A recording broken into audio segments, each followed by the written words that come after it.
When I was a small boy, still fond of reading stories, I remember to have read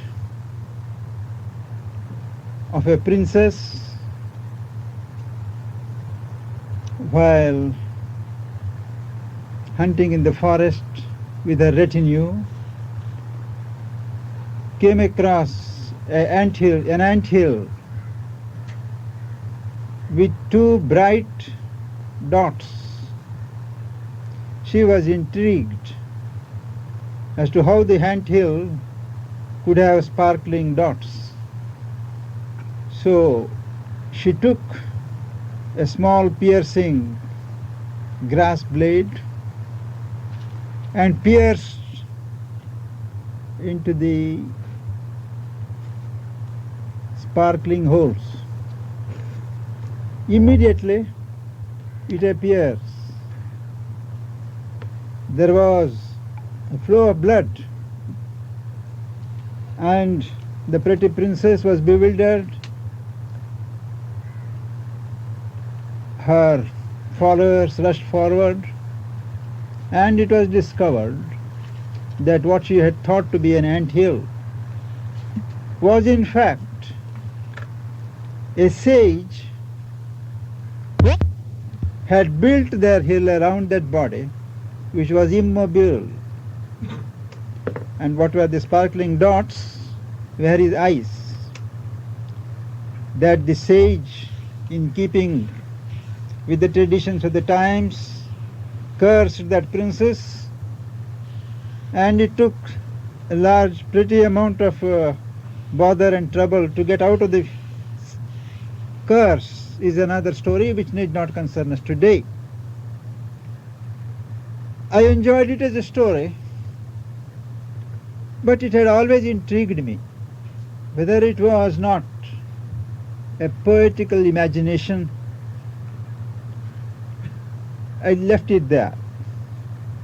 Years later, when I was studying the history books somewhere in the school, higher secondary school, I read that when the Britishers first came to India, and as a measure of consolidating their power in India, they started laying down railroads, digging the earth for hundreds of miles. They came across sitting figures, human figures, in a sitting position.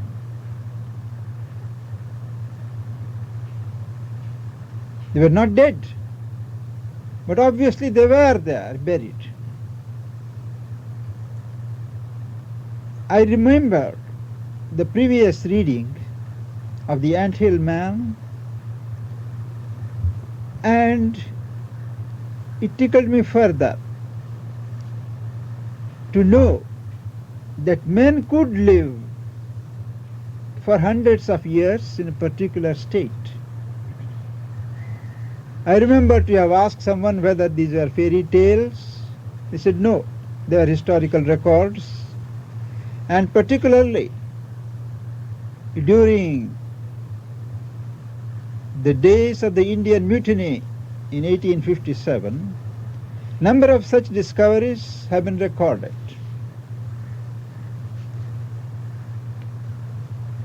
There have been reports in recent years of saints, sages, found to be sitting in a still position for months together, without food, without water. Some of these, little more showy of them, of these yogis, have given public performances even as near as 100 miles from Pondicherry, asking to be buried alive for 10 days, 20 days, 30 days, and issued instructions how the closed pit was to be opened, how little bit of butter or ghee was to be rubbed in the center of the head slowly by the disciples, and how they were to be helped back into active consciousness.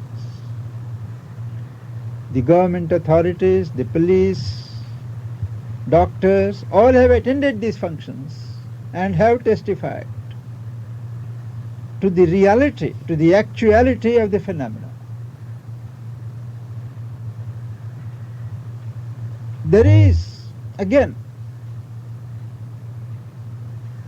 about 300 or 400 miles from Madras, there is a famous center of spiritual potency, where a spiritual leader with a large religious following closed his earthly career wanting to be buried alive in a prepared tomb, and after he sat down, took his position, went into deep meditation. Bricks were laid and the tomb was closed. And he said, his ministry, though it was physically over, the spiritual ministry will last for another 300 years. It is in the government records that when some 50 years or so later the government of Madras wanted to acquire the adjoining land, the people raised a hue and cry, and the governor of which was then a province, he visited that place, and in dream, when he visited, he did see a venerable figure walking out of the tomb, coming to him and telling him, yes, this land belongs to this temple, this monastery, do not disturb it. He dropped all proceedings, came back and had it recorded in the government papers that as a result of this encounter, it was decided to drop the proposal to acquire the lands. Now here are a number of instances of what is called the phenomena of yogic trance, what we in Sanskrit and Sanskrit derived languages call samadhi. It is a natural culmination of the yoga of knowledge which we have been considering so long.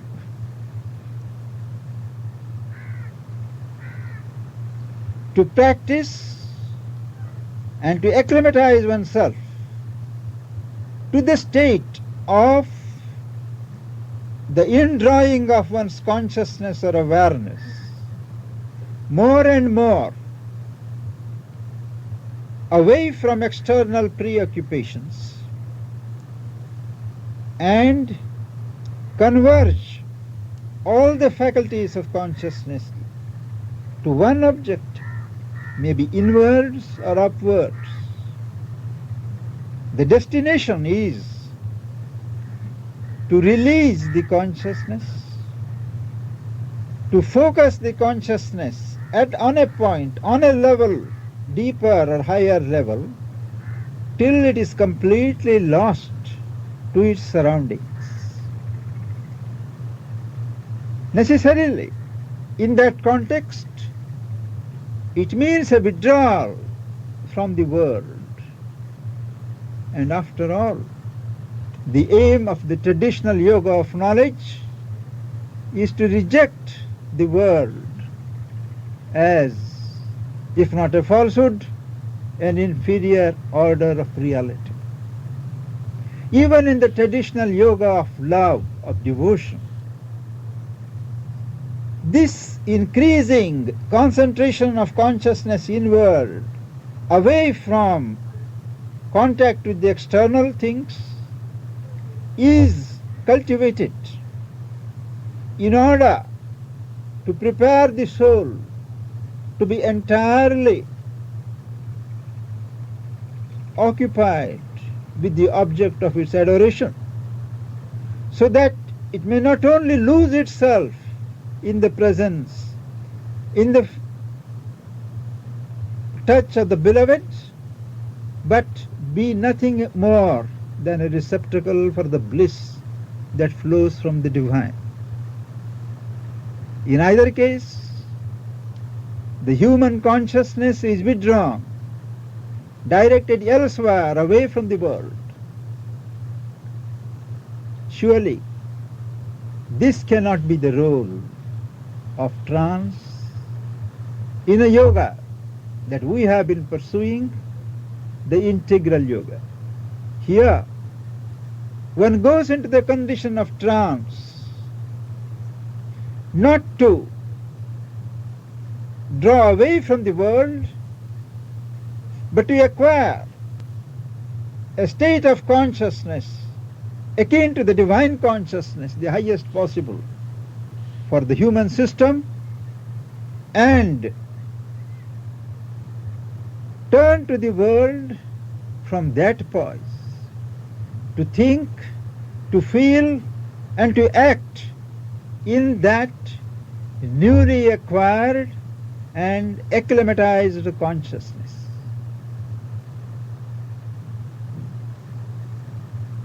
Where are these grades of consciousness that the mind has to traverse, that the mind has to tread? This is a legitimate question. It is a matter that is being growingly discovered in modern psychology and parapsychology. But taken as an axiomatic truth in the Indian psychology, that what man is normally, of what he is conscious normally of, is only a fringe of his being. He lives only fragmentarily. There are grades after grades, levels after levels of consciousness which loom over his little physical consciousness from all sides. There is behind his externally extrovert consciousness, there is a large subliminal consciousness which extends itself into superconscious heights, which goes down into the subconscious depths. There is besides the environmental consciousness, what we may call the circumconscient, surrounding him. Of all the entire consciousness that is massed in and around man, he lives only on a little fragment. The Indian psychologists speak of 4 states of consciousness: the waking state, the dream state, the sleep state, and the transcendent. Corresponding to each level of consciousness, there is the waking self, the dream self, the sleep self, the supreme, the 4th, or the transcendent. All these, they take care to point out, are not 4 different persons, 4 different entities, but it is the one transcendent self that poises itself on these 4 levels. to draw the experience from each level of existence.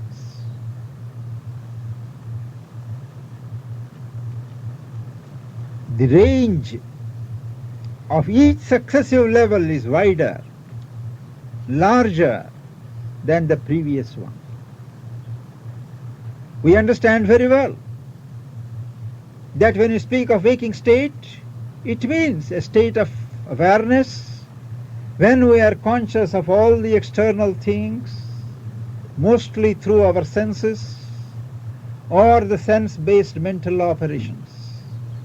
We also understand that when we speak of the dream state, it means when we are withdrawn from active occupation with the world, outside world, we are turned inward and luxuriate in unfettered movement of our subtler senses. The physical senses are asleep, but the subtler senses behind them are active. We expand, physical distances melt away. We enter into another order of existence where things are faster, where physical barriers break down, but all the while they have a resemblance to the state of things on the physical plane. The sleep state. By sleep state, these psychologists of yoga mean a dreamless sleep, where there is no movement of dream, but absolute blank. When you come out of it, you know you existed, but you can't describe, you can't say what happened. This is called sushupta, deep, dreamless sleep. The self of this dreamless sleep state is the causal self of the causal body. He is the Gnostic self. This causal body in which a person exists in the deep sleep state is the sheath of the Gnostic soul. Beyond is the transcendent, the absolute. I forgot to make an observation. When we speak of the sleep self, it is not right to understand it to mean a self that is asleep. In fact, they take care to use other adjectives, saying that he is prajna, the wise one, the luminous one,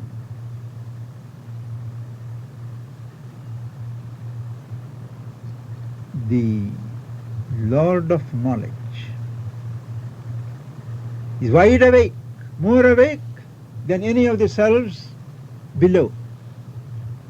But it is called sleep because that is the only word to denote an order of things of which our waking or even our dream self cannot take cognizance.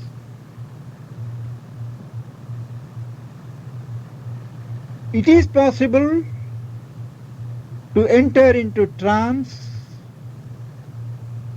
on any of these levels. It is possible for a man to confine himself to the waking state and get into trance, get into samadhi, losing contact with all the rest, but not going higher. This is a point that I want all of you to understand. It is possible to go into samadhi on the dream level. It is also possible, but though more difficult, to go into samadhi in the sushupti state. What happens when one practices this yoga of Patanjali, or the Raja Yoga as it is called, or the Hatha Yoga, which we will discuss in our next meeting, that one is confined to the physical level. By concentration, by force of will, one withdraws the outgoing faculties, holds them together, and cultivates the habit of keeping them in one position. One need not believe in God. One need not want to reach God even. It is a matter of existence. It's a matter of consciousness, awareness. Once you withdraw the various faculties of consciousness inward, away and away from the external thing, awareness, they get fixed. Even in that state, when the whole thing is drawn and centered in one position, the whole of the breath gets centered there. It is an automatic and a spontaneous operation, that as the consciousness gets centered in narrower and narrower place, the breath also narrows itself and it holds. It is a yogic technique of joining the breath with the stream of consciousness, with the line of consciousness, and holding it. At that time, all the physical operations of the body may be suspended, and for want of sustenance from the life force which is indrawn with the consciousness, the heartbeats may appear to stop, the pulse may appear to stop, there may be no movement. And as there is no movement, there is no wear and tear of the body. Life continues in its subtle form, in its narrowed circle within. Outwardly, the person is dead. No food is necessary. No air is necessary. Because in that state one does not need to breathe to live. Life exists by itself. There is no interchange. One is like in a sealed chamber.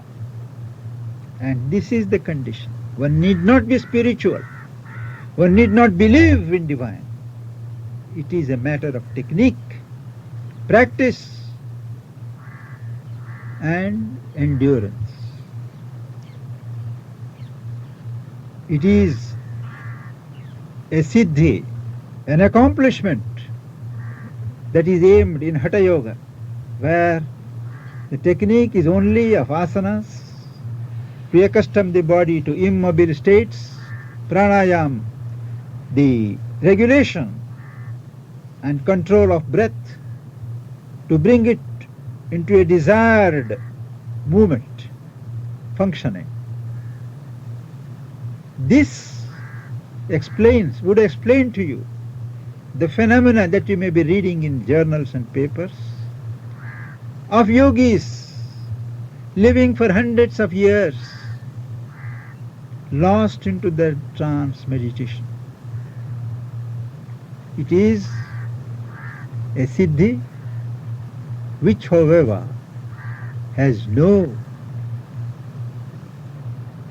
significance from the point of view of spiritual evolution, which has no meaning for humanity. How does it help?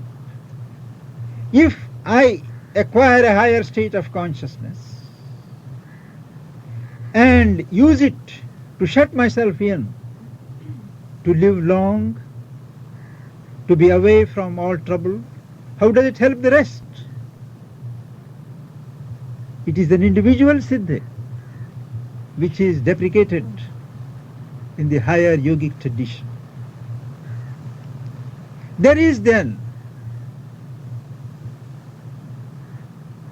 going into trance on the dream level. One does not actually sleep, but when one withdraws from the physical state, the next stage is where the subtler being, the subtler levels of consciousness unfold themselves. The subtler senses begin to operate. If one chooses, one can become aware even of the physical universe around through the subtler senses. One can hear, one can even see through the subtle eye what is going on if one wants. One becomes aware of grades of existence which are larger and higher than the physical. Various planes reveal their contents, and if one is so minded, one goes to explore them, or one shuts one's eye to them. It is to be noted that the condition of physical dream and the condition of a trance dream are totally different from each other.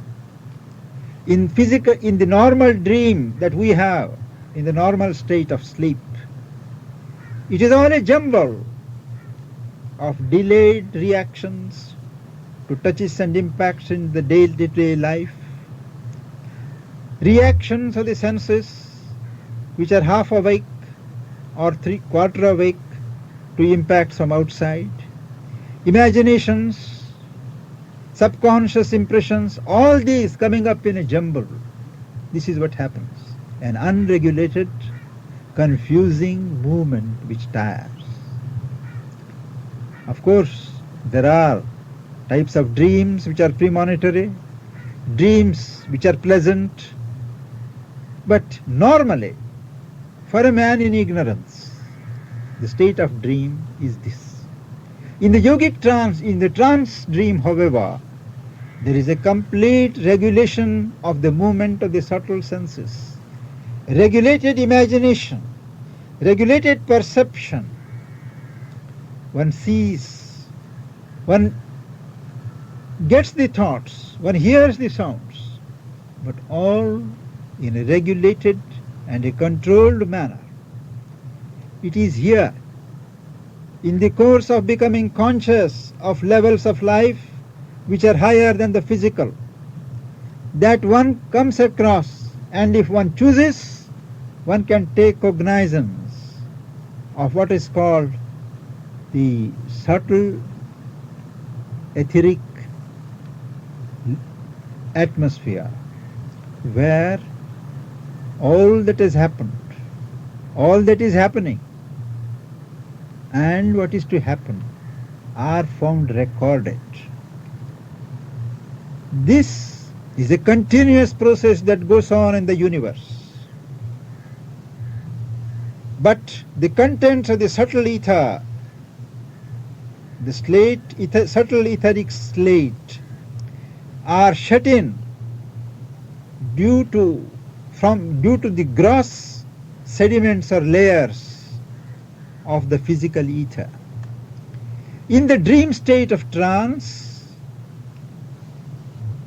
one opens, the eye is opened to what is recorded on that film of subtle ether, which is called in Sanskrit Chidakash, the sky of consciousness.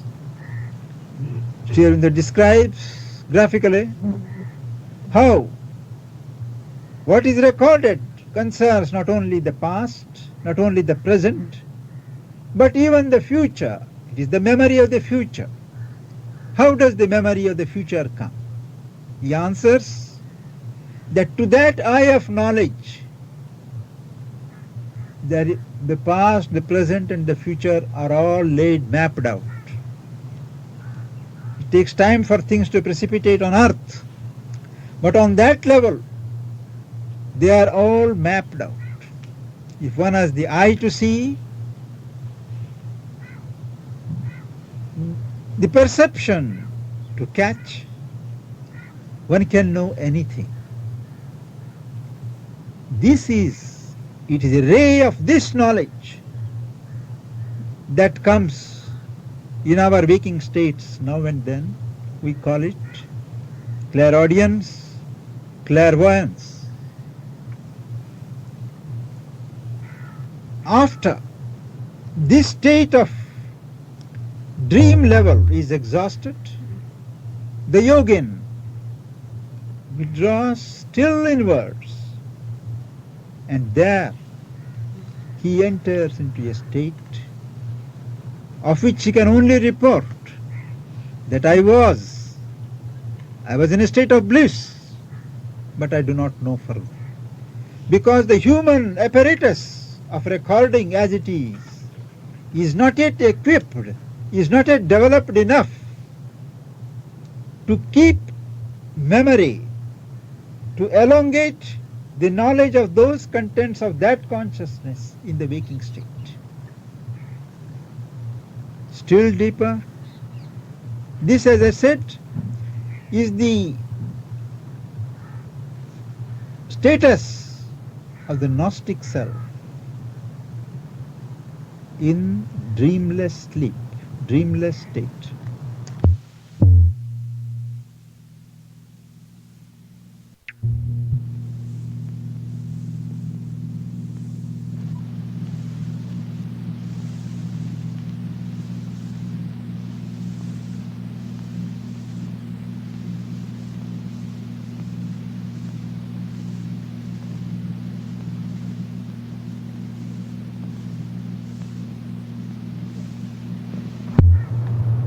Still deeper, one becomes aware of the self of bliss,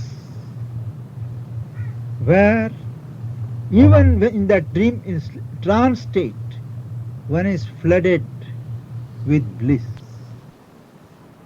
You may ask, is that all? No. Above the bliss self, beyond the bliss self, there is the self of pure, sheer existence. Even the word bliss does not do justice to that state where bliss is only one of the vibrations. It is a state of pure bliss, the state of existence, the state of the absolute. It is difficult for man to connect his waking state with all these states of trance.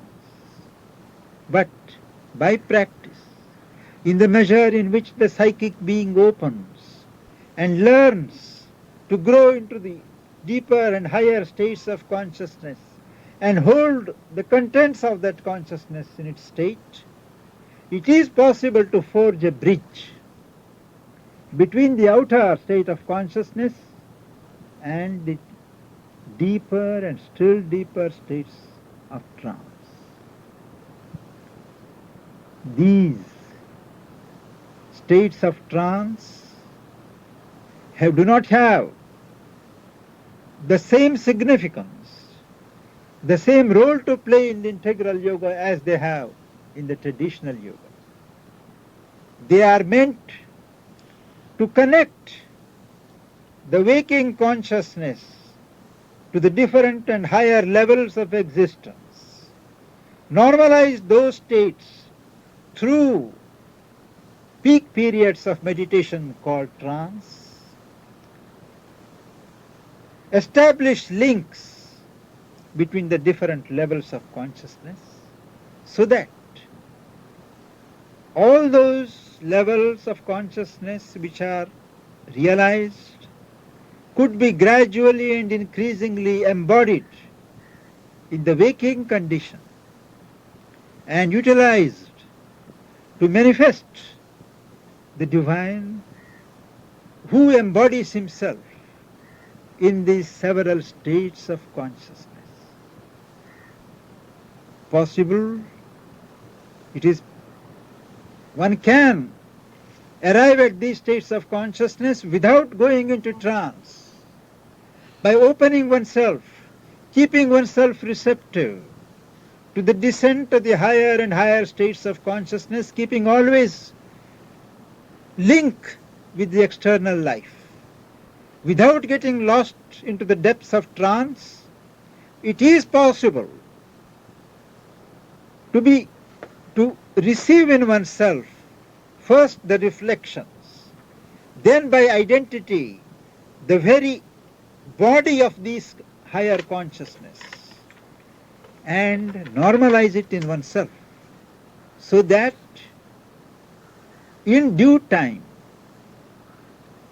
one can function simultaneously on so many levels of consciousness. All the 3 or 4 selves can operate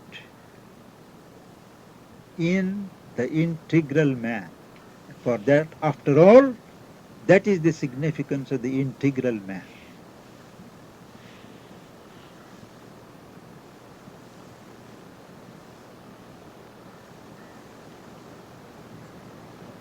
In the formative stages of the psychic being developed, brought forth, how does what you've said relate to its coming forward? Does it come forward first and then make these bridges, or do the bridges encourage the psychic being to come forward? As the psychic being forms itself and takes possession of your being more and more, it grows in stature.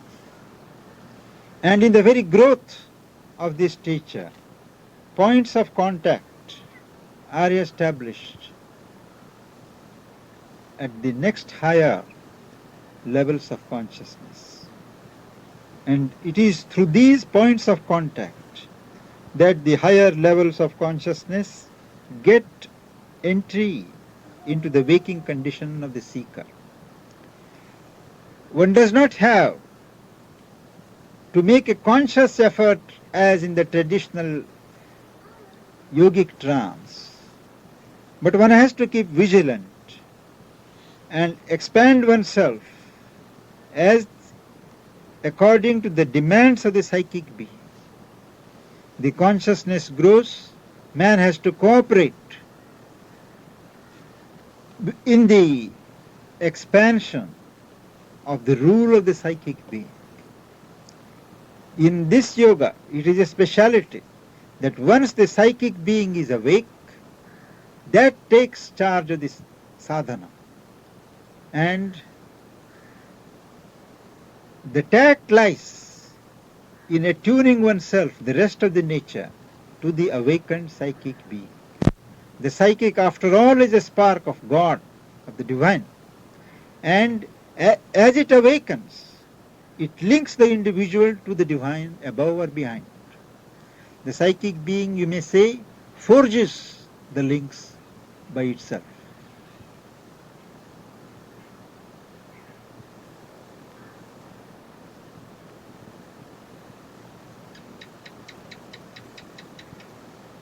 Records that are called Akashic records. The question as to divine Leela, or the play, in which you have often said there is the possibility of many lines of realization. Within these records, is there an ultimate line that one sees, or are there also possibilities that you can see? What are normally called Akashic records in the theosophical literature and the kind of literature associated with Alice Bailey and others, they are transcripts, supposed transcripts on the vital levels, on the surface of the subtler existence. They are not the true records of the Chitakash. These are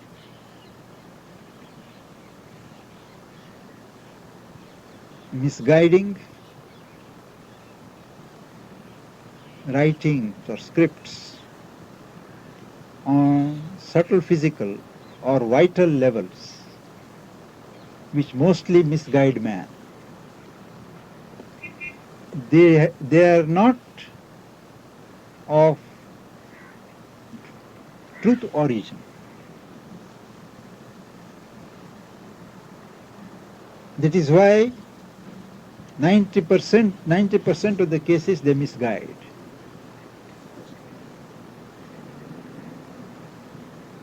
It's only, I think, 2 days ago that I had to go through a book called the Aquarian Gospel of Jesus Christ. The whole book of 200 pages is compiled from Akashic records by someone in America between 4 to 6 in the morning. That is supposed to be the best period to understand these things. Worked over 6 months. And all kinds of details are there. Christ is supposed to have spent 18 years in India, Tibet, Orissa, Kashmir. Dialogues are recorded. Dialogues are quite interesting, but certainly they can't be authentic. They lack that ring. They are dramatic enough, interesting. As you read, you enjoy it, but they don't have those vibrations. Now, it is very offensive to tell those people that we don't believe in these things. Volumes after volumes are flooding the market. I have read how the early theosophists have received these writings. They have recorded. I have received read the diary leaves of Leadbeater, read of Blavatsky. But the whole thing is a wild mixture. Thing is, they are not the purer strata of consciousness, cosmic consciousness on which the records are placed or things get recorded, but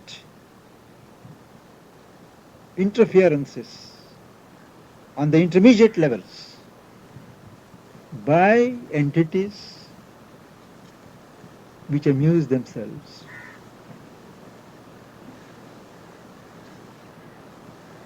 In Savitri, when Aswapati reads the true records, since you've said the future is also there, Yes.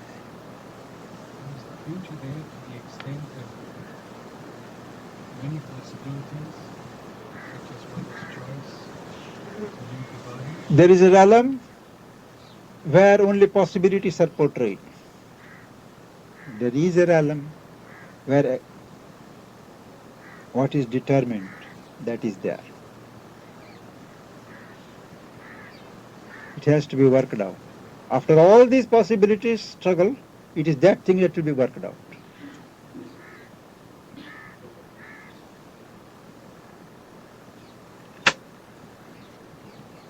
It is not very comforting or encouraging human effort to know that 90% of our life, spiritual or material, is in the realm of possibilities. That the thing is going to manifest, that we are going to realize, that is a certainty. That is a certainty.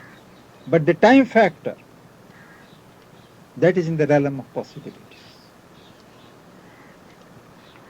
Whether I realize God in my present life or in another life, that is in the realm of possibilities.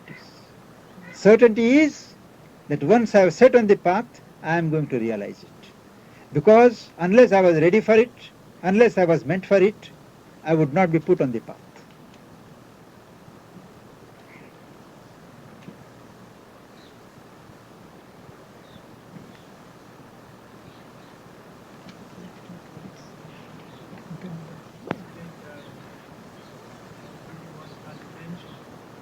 About inventions. Copyright for inventions often appear exactly at the same time because he's one in America and one in Africa. And apparently it seems that there's like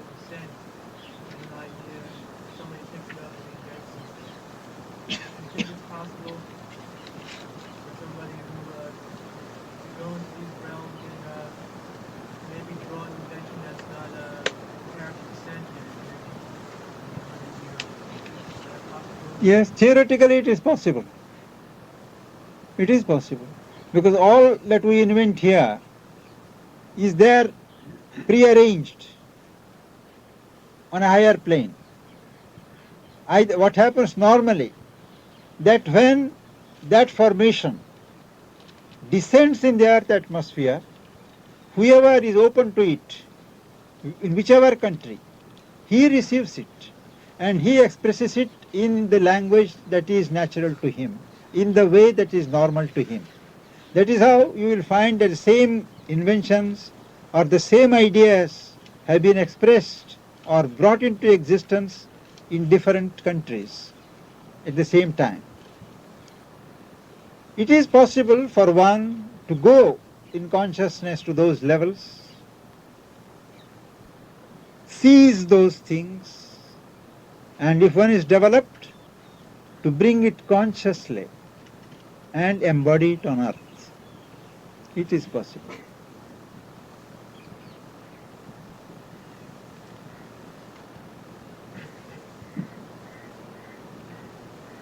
But normally, a person who has that developed consciousness to be able to do it does not do it, because he knows that the earth conditions are not yet ready for that formation to take birth here. Because when the conditions are ready, it descends by itself, if it is intended to take part, to form a part of the manifestation. Something like the environment changing all the time. You do that consciously, do you think, or that just happens? There was an effort from his end which stimulated those higher thing formations, designs and that sort of things to precipitate themselves. Largely they came from above, but he was ready. His mind, by working, had formed the grooves in which the thing could flow.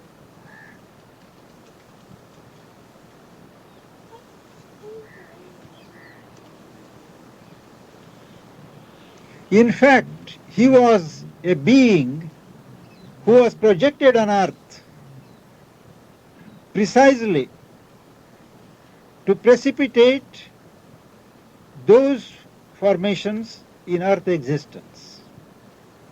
He was not an evolutionary being like others.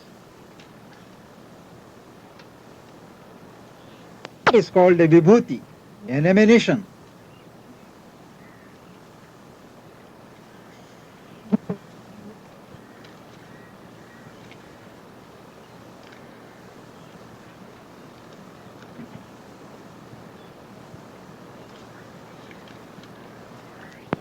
From what plane would he be a projection or an emanation?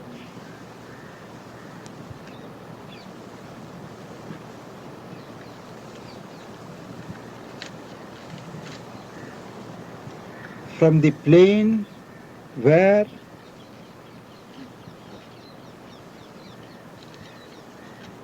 which is the plane which is the what is called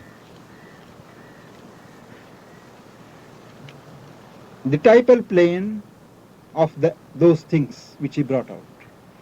There is a plane world of art, typal world of art, typal world of music, typal world of these scientific things, where these things are pre-envisaged and sorted out. They can be anywhere between the subtle physical and the mental. These are all parts of the manifested universe. Before they are manifested in the physical plane, they are all marshaled and kept ready on those higher planes. So, these certain poets, musicians, they are emanations from the music world. Maybe vital music, subtle physical, I can't say. But certainly not what you think, what others think, that it is from a divine plane or a truth plane. No. They all belong to certain intermediate planes of existence. where these movements of art, music, and all these, they have been in a state of certain perfection. In Indian scriptures, we call the world of Gandharvas. They are the gods of harmony, music, beauty. Oh, it is the vital world of beauty. There is a vital world of music. It can move masses. It can inspire one the right way or in the wrong way. There is the vital world of poetry, just as there is a mental world of poetry.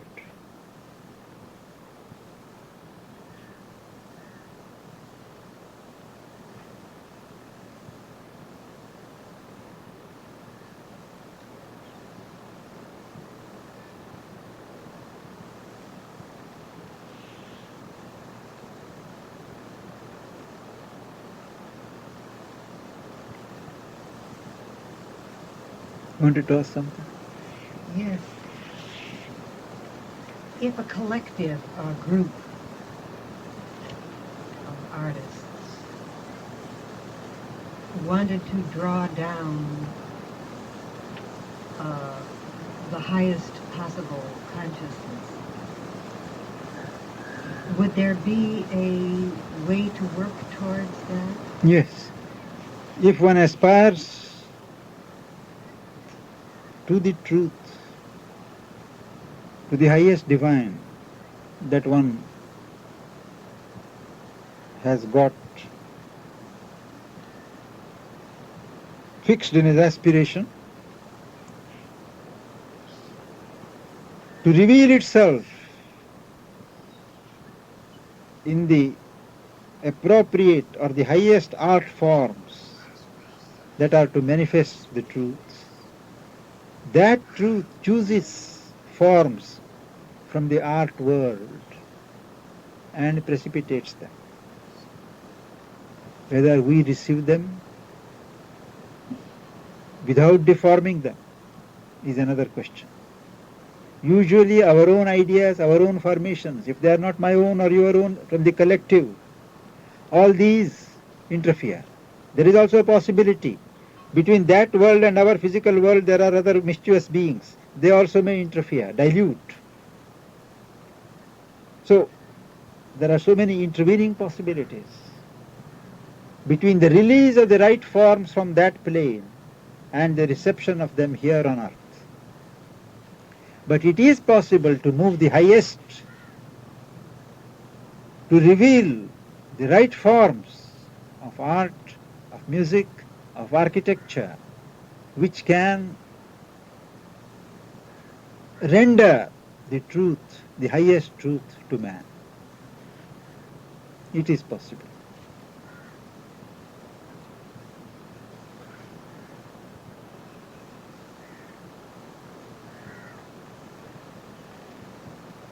In the course of creation, perfect worlds are there, what share in the course, the typal worlds, where art is raised to its highest potency, music is developed to its highest. They form the stuff, they form the substance for the creative spirit to work with.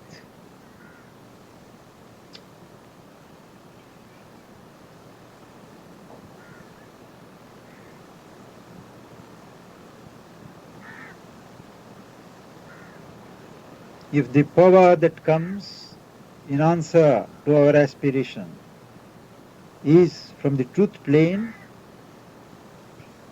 the stuff that is chosen and precipitated on earth will be imbued with that truth. If we are content to receive guidance from an intermediate power which pleases us or our sense of aesthesis, it will be that order of art creation.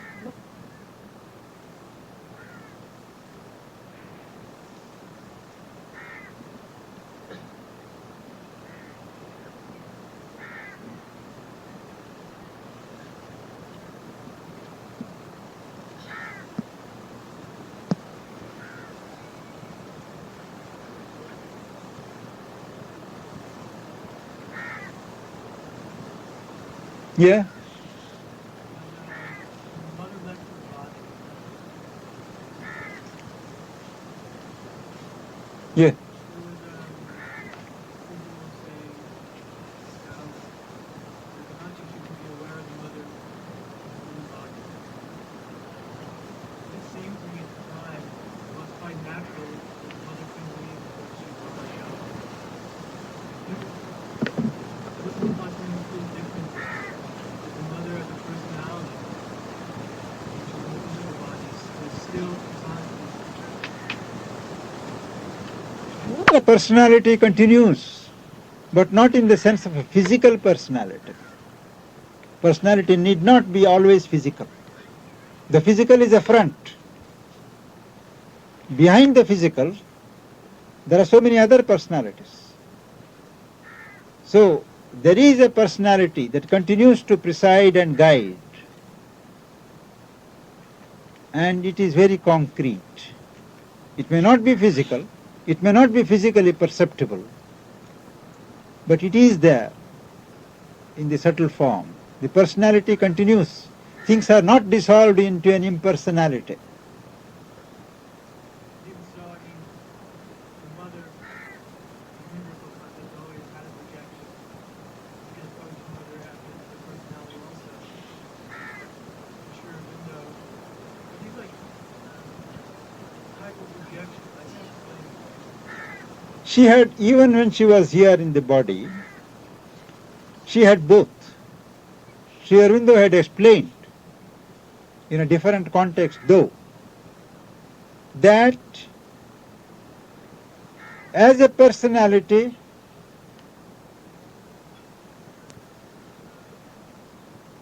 she channelizes the grace. You can receive grace by approaching her in her personality, personal form. But in her impersonal form, in her impersonal way, she is the universal power, consciousness, which works according to the laws of the universe. There, the frame of grace is not there, law.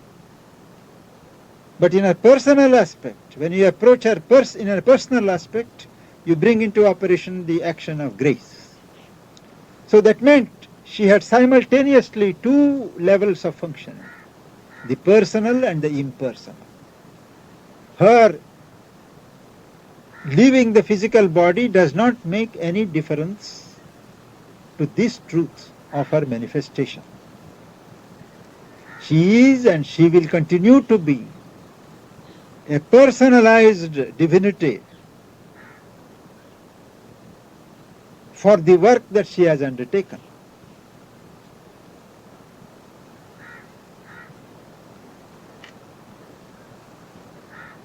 You think to somebody from background who wasn't physically aware of the physical body, if consciously approaching the mother now, you just see her as an Indian picture, right? Each one will see in the form that is familiar to him or in which he conceives of the mother. The same embodiment reveals itself to the perceiving eye according to its previous formation.